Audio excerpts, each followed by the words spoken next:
Salut à tous, j'espère que vous êtes tous très bien. Je suis super content de vous retrouver aujourd'hui parce qu'on va parler de Lyon. Comme d'habitude, on va parler de notre OL parce qu'il y a eu du nouveau, les gars. Il y a eu du nouveau.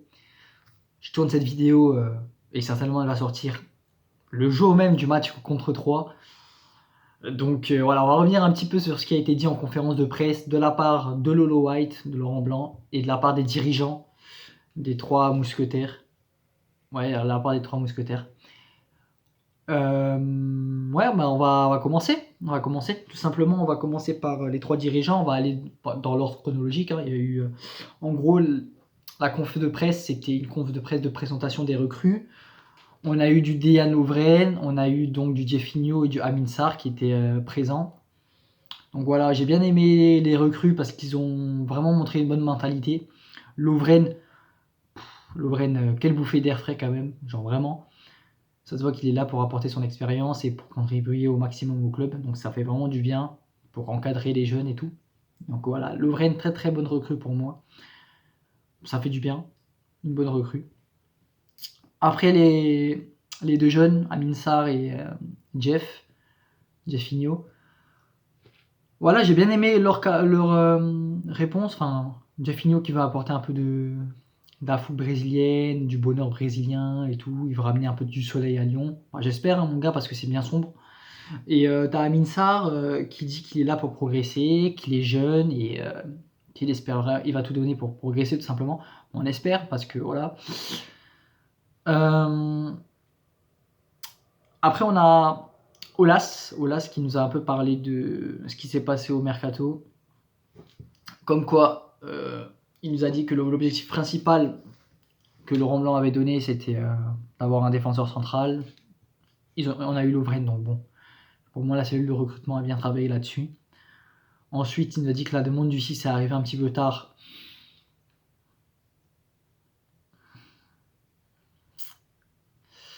Ok. Ok, sachant que le 6, je sais pas, il y avait même d'autres coachs qui demandaient tout simplement avant même que Laurent Blanc arrivait un 6. Donc normalement, tu as déjà des profils, même si la demande a été faite tard, ce que j'en doute. Normalement, tu as dû bosser en amont pour avoir des profils et faire des choix rapidement. Ça n'a pas été fait, il n'y avait pas T6 là qui était proche de signer, mais Ola a dit que le Rayo Vallecano a fait un peu capoter le dossier, donc bon, on verra bien, c'est pas grave. C'est pas grave, passons. Maintenant, il y a Bruno Chéroux, Ponceau, qui ont parlé également. Ponceau, moi, je l'ai trouvé plutôt pertinent. Même Chéroux, à vrai dire, je les ai pas trouvés. Je pense ils savent qu'ils sont vraiment dans le caca et qu'ils doivent bien faire. Mais je pense Ponceau, je l'ai trouvé bien. Voilà, je trouve que ça a été le meilleur des trois, même d'ailleurs. Olas, il n'a pas voulu assumer ses torts, ça m'a un petit peu embêté. Il dit que ça fait partie des cycles. On se compare à Liverpool. Les gars, à Liverpool, ils sont champions. Nous, ça fait 15 ans, on n'a pas gagné de titre. Bon, j'abuse un peu, mais ça n'est pas loin. Hein, ça n'est pas loin. Donc, tu te compares pas à Liverpool, quoi. T'es Lyon. T'es Lyon, t'as pas gagné de Champions League. T'es plus en Europe, ça fait je sais pas combien d'années. Tu galères financièrement. Et on joue pas dans la même cour. Donc, il faut arrêter de se comparer à n'importe qui. Après, qu'est-ce que j'avais envie de vous dire? Voilà, Olas, il a essayé de se réconcilier avec Juninho un petit peu, voilà. Il a dit que ouais, il respecte toujours autant Juninho, il a envoyé des messages, il n'y a pas eu de réponse de Juninho, on se demande pourquoi. On se demande pourquoi quand tu jettes la faute sur un seul homme. C'est petit, c'est très petit.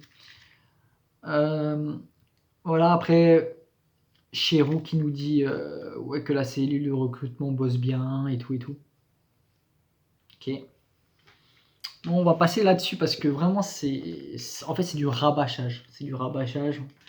On revient c'est tout le temps la même chose en fait. C'est tout le temps la même histoire avec ces trois-là. Un petit peu moins Ponceau qui a voulu un petit peu plus assumer là. C'était bien. Mais bon. On attend de voir. En vrai, moi je taille pas les recrues. Je suis quand même content de Lovren. C'est une très bonne recrue. Lovren, ça fait du bien. Maintenant, Amin Sarr et Jeffinho, je taillerai pas. Je taillerai pas. Ils sont jeunes. J'attends de voir ce qu'ils vont donner. J'espère qu'ils vont tout simplement nous impressionner, quoi. On attend que ça. On attend que de vibrer, quoi. On attend que de vibrer, donc bon, on verra bien. Après, maintenant, on va passer à la conférence de presse de Laurent Blanc, parce que c'était vraiment trop drôle, les gars.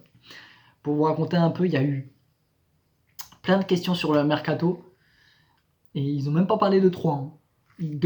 Aujourd'hui, au moment où je tourne la vidéo, moi je compte 3. Il n'y a pas eu un mot sur le match. Il n'y a pas eu un mot sur le match. Il y a eu plein de questions concernant le mercato, les arrivées et tout. Laurent Blanc a même dit qu'il y a eu, qu'ils ont discuté avec les dirigeants, les directeurs recrutement pour voir qui vient pas. Il s'est pas prononcé sur le 6. Il a dit également que il y a 3 places qui sont laissées. Il y a eu 6 départs et 3 arrivées. Donc il y a 3 places qui sont laissées pour intégrer les jeunes. Donc voilà, c'est une volonté d'intégrer les jeunes dans le groupe, donc de les faire s'entraîner et de venir tout simplement dans les matchs. Pas jouer, hein, mais il nous a précisé venir dans le groupe et pourquoi pas gratter quelques minutes, donc ça c'est bien. Et ouais, à la fin, il s'est barré tout simplement parce qu'il n'y avait pas de questions sur le match. Au bout de 13 minutes, donc bon, voilà. Et il nous a fait un peu le point sur la blessure. On va dire qu'il a fait le point. Il a juste dit que Jeffinho il sera apte bientôt. Parce que c'est pas une... En fait, la blessure arrive en phase terminale en gros. Et que c'est les médecins qui savent quand il va revenir. Mais il devrait pas tarder pour faire son retour. Donc on devrait voir Jeffinho dans un grand maximum de 3 semaines, je pense. Donc bon, on verra bien. Voilà, c'est tout ce que je vous avais à dire sur l'OL. J'espère qu'on va gagner aujourd'hui face à 3. J'espère énormément qu'on va gagner aujourd'hui face à 3. Et ouais, bah je sais pas trop quoi vous dire. Juste allez l'OL et puis de toute façon les gars, on mise tout sur la Coupe de France. Moi je dis si on veut décrocher l'Europe, il faudra gagner la Coupe de France, même si j'en doute qu'on y arrive, mais bon. On sait jamais sur un malentendu. Lyon qui gagne la Coupe de France et un petit Olas qui nous dit vous avez vu, on a décroché l'Europe cette saison. La saison prochaine, Ligue des Champions. Ça serait vraiment hyper drôle si j'arrive à prédire ça, mais bon, j'espère vraiment qu'on va gagner ce trophée. Je suis vraiment trop optimiste, je pense, mais bon. C'est pas grave, il faut être positif. Donc voilà, c'était merci, j'espère que ça vous a plu. Si c'est le cas, lâchez les pouces. Mettez-moi la barre des pouces bleus tout simplement. Abonnez-vous, c'est un ordre. Non, abonnez-vous, ça ferait plaisir. Et activez la cloche, comme ça vous verrez ma grosse tête pour les reviews de match et puis pour parler de Lyon, tout simplement. Tchuss.